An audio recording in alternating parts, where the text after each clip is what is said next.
Mga kada, pagdating po sa usaping diabetes, pamilyar tayo sa dalawang types, yung type 1 at type 2. Pero alam nyo bang meron palang in between yung type 1.5 na diabetes o yung tinatawag na latent autoimmune diabetes. Kamakailan po kasi, nireveal ng aktor na si Samuel B na diagnosed siya with this. Pero ang tanong, gaano ba ito kadelikado kumpara sa type 1 at type 2 at paano ba ito minamanage? Yan po ang ating alamin kasama ang bisitang internal medicine endocrinology specialist, si Dr. Noemi Angela Nunez.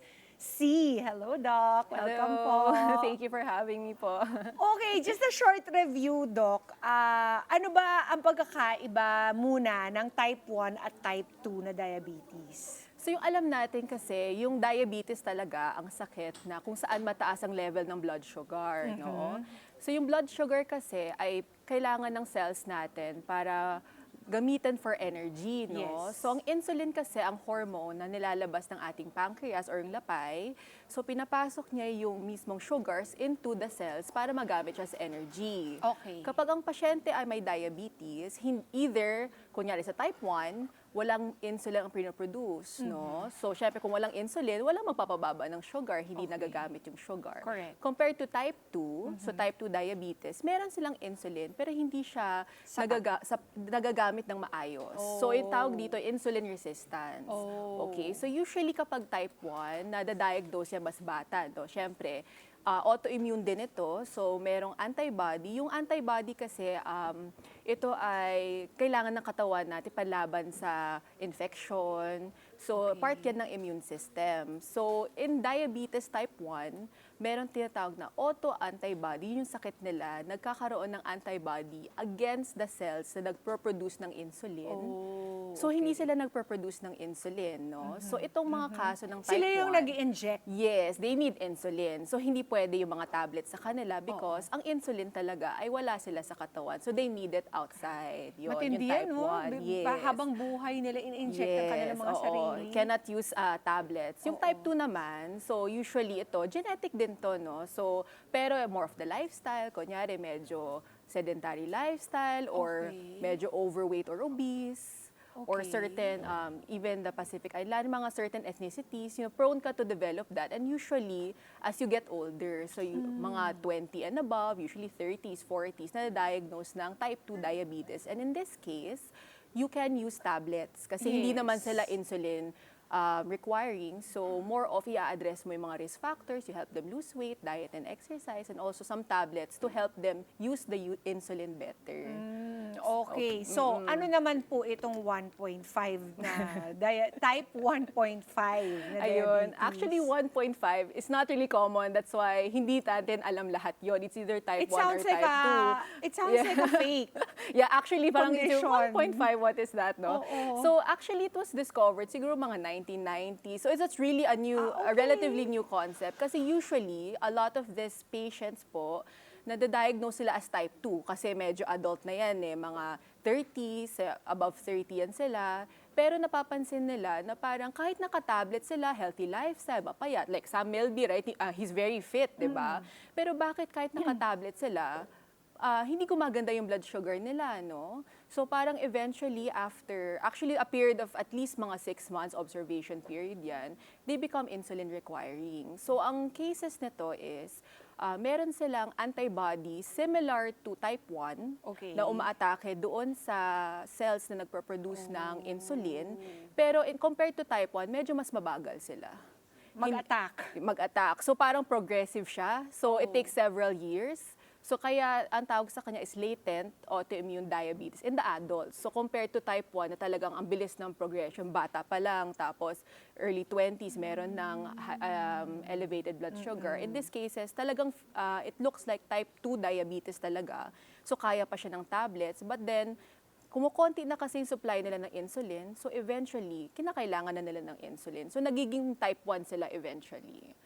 So that's the progression? Progression, yes. Can it be stopped? It cannot kasi syempre the antibodies nasa loob ng katawan yan, autoimmune yan So slowly it attacks the cells.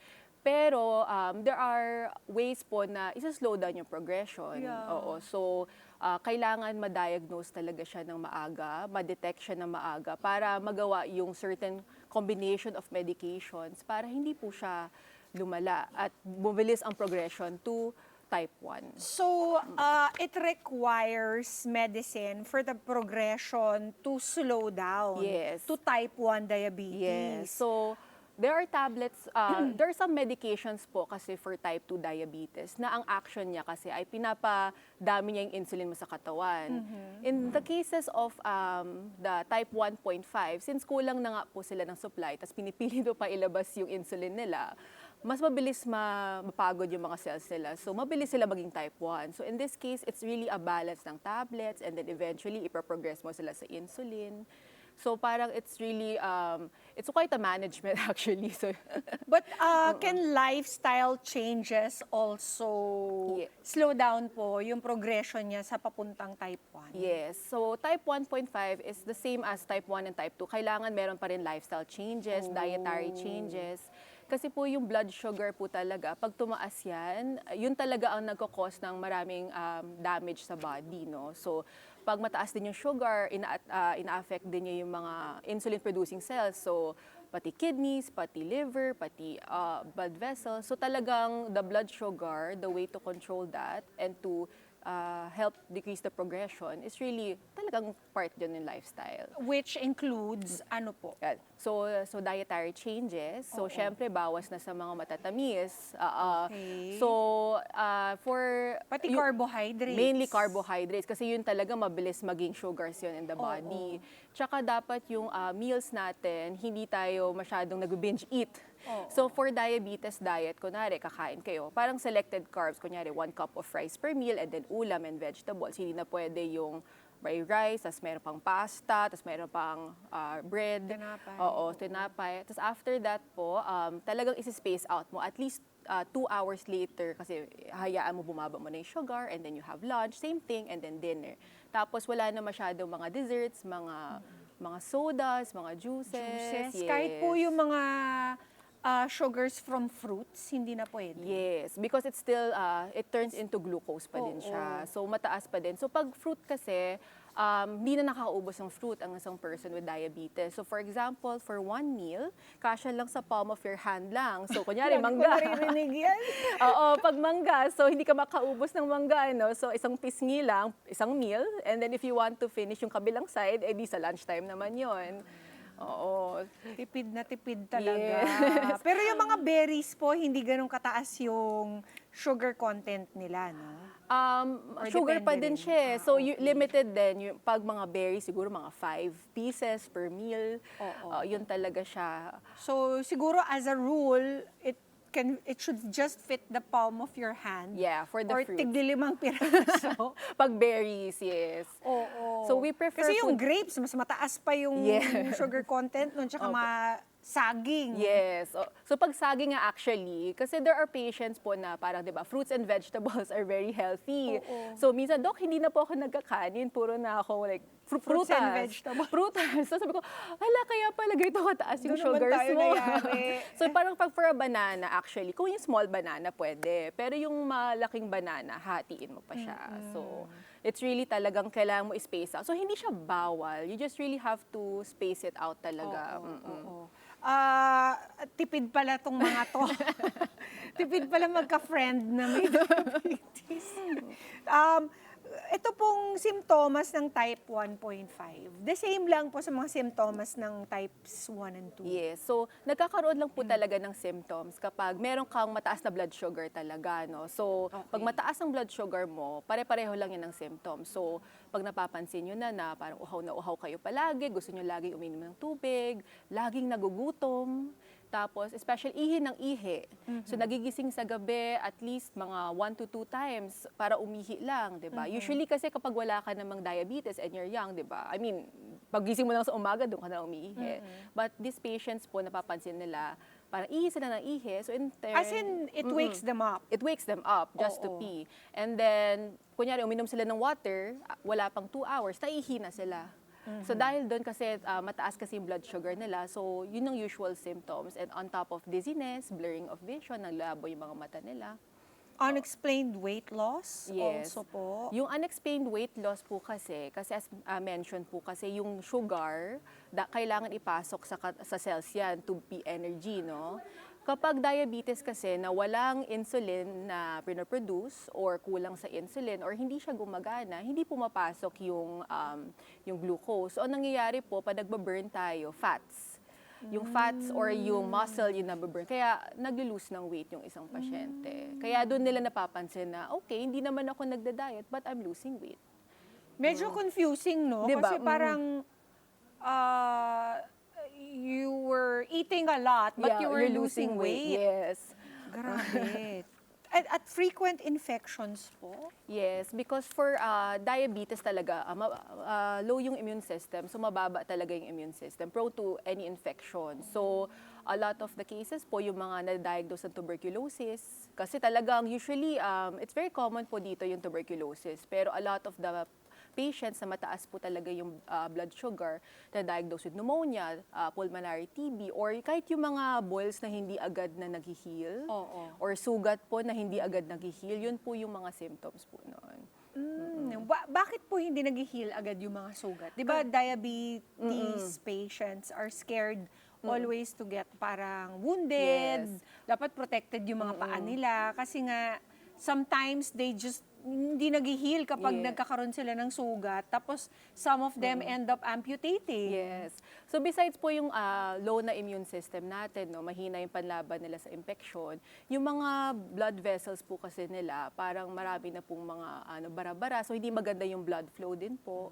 So, yung blood po kasi, doon po nag-host lahat mga protective mechanisms ng body po, no? So, pag may infection, di ba, yung namamaga siya, di ba, pupunta dyan yung mga antibodies natin, yung mga panlaban sa infection, mag-heal siya agad. Pag with diabetes po, hindi maganda yung immune system, tapos hindi rin maganda yung mga blood flow nila. So, talagang overall, prone talaga sila sa infection at yung mga hindi gumagaling talaga na sugat. Okay. So, Doc, meron tayong mga items dito. Just let us know kung ito pong items na to are fake or fact. First off, lahat po ng type 1.5 diabetes ay tiyak na magiging type 1 diabetes. Sige nga, i-test natin yung audience natin. Fake or fact? Fact? Yes, it's fact. Hindi naman kayo sumagot. Ako rin sumagot. Kayo talaga. Oo, Yes. sabi nyo nga po. Yeah, It's just a matter of time. Yes. Progressive talaga siya. So, it takes several years, but they will indeed have similarities with type 1 talaga. Oh, sana makahanap din sila ng cure for Yes. this. That's Kawawa always- naman talaga yung mga diabetic Yes. patients. Kasi yung kung hindi ka man type 1, yung type 2 naman, nasisira naman yung kidneys mo sa dami ng iniinom na gamot. Hindi po ba? Pero actually, yung mga gamot natin ngayon are very kidney safe naman po siya, yung mga na-develop naman. So may mga cases lang na hindi kami nagbibigay ng certain diabetic meds because syempre dumarating din sila na mayroon ng problema sa kidney dahil po sa diabetes. Pero there is always a balance naman. So may mga selected medications That's good naman. to know. Fake or fact, Doc, mga lalaking edad 30 years old pataas, gaya ni Sam Melbilang, ang pwede ma-diagnose ng type 1.5 diabetes. Ano sa tingin nyo, guys? Fake or fact? Fake daw po. Fake. Oh, ang galing nyo! Yes po. So actually, anyone can be diagnosed talaga with 1.5, no? Pero commonly nga po, it's above 30. So not necessarily male, females din. And then usually nga po, adult age. So usually above 30, but there are some po kahit mga 25, 26. So it's really high suspicion po talaga. So especially sa mga patients initially diagnosed with type 2, tapos hindi gumagana na yung mga tablets sa kanila, then you can work them up for 1.5. Also, Doc, hindi naman ibig sabihin na porket yung parents mo ay nagkaroon ng diabetes, you're in line to get it also. Not all the time po. Pero malaki yung chance mo. But, syempre, lifestyle modification, diet and exercise. So, Pangunahan na nila para hindi sila magkaroon. Yes. Okay. Fake or fact, type 1.5 diabetes ay pareho lang ng type 2. Tama ba? Yes. This is a fake? Fake. Yes, it's fake. It's entirely different po siya, as I mentioned. Has Parang ako features. yung may quiz dito. Kayo talaga. Kiniquiz ko po siya. Ayan, so it's in between type 1 and type 2 kasi may feature siya of both. So it's type 1.5, separate entity talaga. Oo, ibang-iba. Okay, fake or fact, Doc? Pwedeng ma-reverse ang type 1.5 diabetes with diet, lifestyle change. This is a fake. Yes. Yeah! Yes. Unfortunately po, hindi siya ma-reverse. But then diet, modifications, lifestyle will help a lot po in the management of diabetes in general po. Okay, fake or fact, Doc, oral medication ay sapat na para ma-manage ang type 1.5 diabetes. This is a both. Yeah. Very good.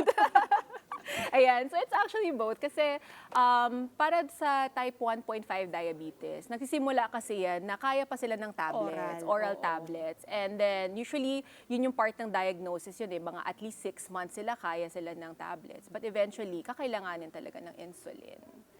At Doc, I need to ask you this kasi marami rin pong, di ba, ang mga diabetes patients natin, they need to prick their finger and give a blood sample para ma-measure yung glucose level nila.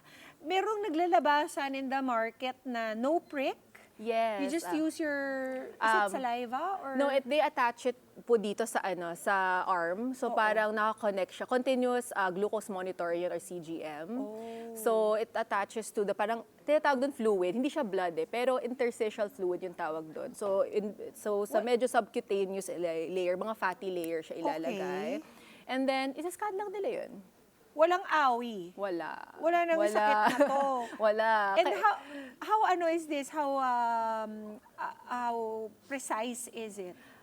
Depende pa rin So, kunyari may mga pasyente ako, like mga diabetes patients na kailangan ko talaga ma-monitor at least mga 4 to 6 times a day. Usually, pinapakabit ko yun and then pinapa-compare ko pa rin doon sa prick. So, pero kunyari, hindi naman masyadong nagkakalayo yun. Usually, mga 10 or 20. So, depende na lang po sa sa pagkabit din, depende. Yes, So, you pero can make mistakes with that. So, pero overall, reliable naman siya reliable talaga. siya. Do you recommend it? I recommend because a lot of patients po kasi ayaw nila mag-prick. Lalo na yung mga pregnant patients ko na with diabetes. Siyempre, 6 times a day sila mag-prick. So, medyo nahihirapan. So, okay lang yun. Pinapa-CGM ko sila. 6 times a day? Yes. So, before meal and either 1 hour, 2 hours after meal. Pag pregnant. So, CGM is again? Continuous glucose monitoring. Continuous glucose monitoring. Monitoring. Available na po ba yan dito? Yes po. So we do have it po dito. Actually, meron nga po pumunta sa drugstores, meron na sila So pwede. Medyo mas mahal talaga siya compared to yung prick. Kasi yung prick, pwede mo lang siya i-order.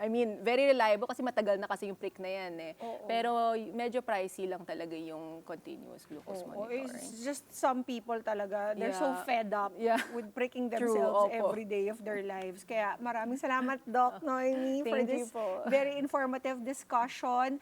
At saan po ba kayo pwedeng ma-consult ng ating mga kada?